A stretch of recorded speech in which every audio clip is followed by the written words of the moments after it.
There is currently a $1.7 trillion upgrade being done to the infrastructure of the United States. I want to read this so that I say the name correctly, but it's called the Infrastructure Investment and Jobs Act. This was a bill written, presented to our houses of Congress by President Biden. And what this does is it upgrades our highways. So if you're driving on the highway and you're cussing and throwing stuff and you're mad because everything in the car is rattling, that's what this bill is for. Public transit, which many areas of public transit in some of our major cities are way out of date and need to be brought up to date. Our railway repairs, again, another thing that needs to be brought up to date. Bridges, this is probably the worst of it. We have bridges in this country that do not even match the standards of new bridge structure from 40 years ago. What I mean is, if you built a bridge 40 years ago, you had standards that had been passed that had to be met for that bridge. Thousands of bridges in this country right now that are heavily traveled don't even meet those standards from 40 years ago. We need to be upgraded badly. And this $1.7 trillion bill, the Infrastructure Investment and Jobs Act, it does that. That's politics. And so you drive over a bridge and it's a little shaky, you're a little worried about it, that's politics.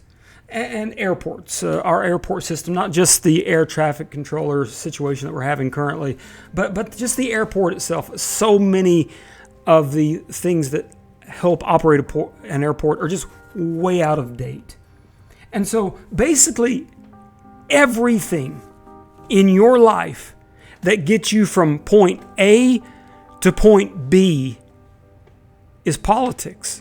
Everything. There's not... Right now, let's just wipe out politics. Let's shut down Congress. Let's shut down the whole thing. Let's do like total libertarian, or let's just be anarchist. Let's just close the whole thing down. Good luck getting to where you're going. Good luck when your house catches on fire. Good luck when you need to call 911. Good luck when you need any of the city, county, state, or federal services that you experience on a daily basis. Good luck. It's going to be rough without politics. All right, let's suppose you're a country bumpkin. I mean that in the kindest way. And you like living 650 miles from your next door neighbor. And you have 50 million acres and you don't even know where it goes. And you just love living out in the middle of nowhere with nobody. Let's suppose that you're that person. And I got to tell you, I can't do it. I cannot do that life. We live right here, a half a mile from a Target that way, and a half a mile from a Walmart that way. And so what happens when we here at our house need a stick of butter for dinner? I say, hey, I'll be right back, 10 minutes. If you live 650 miles from your next door neighbor, slight exaggeration, of course, and you need a stick of butter for your dinner, you either don't get the stick of butter or you say, okay, hon, I'll get that. Be back in 4 hours.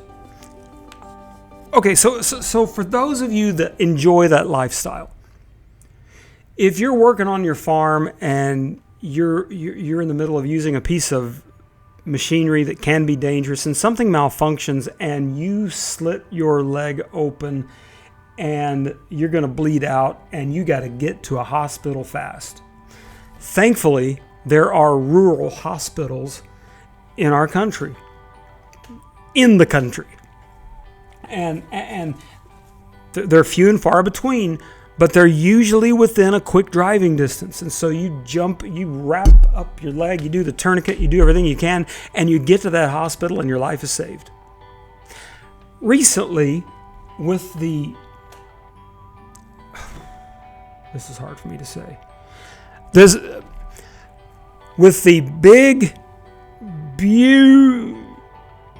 I can't say it. The word beautiful is in the middle.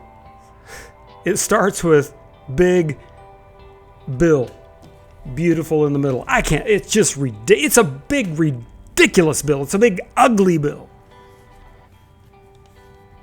President Trump campaigned and constantly said, look it up on YouTube, how many times he said, your Medicaid will not be cut.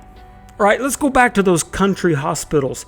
They are funded almost completely by people that receive Medicaid.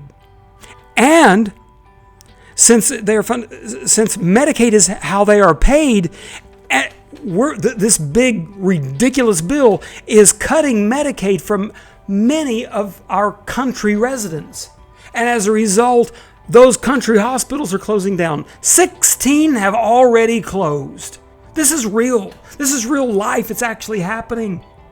And what if that scenario happens that I just described? With something happens to your leg, you're bleeding out and you got to get there. What if there's no there to get to? Medicaid is being cut. And of course, here's the way of spinning it. Medicaid is not being cut. We're just taking out the cheaters and we're eliminating those people that shouldn't be receiving it. Well, how are they going to decide who should be and who shouldn't be receiving it? See, we don't know that.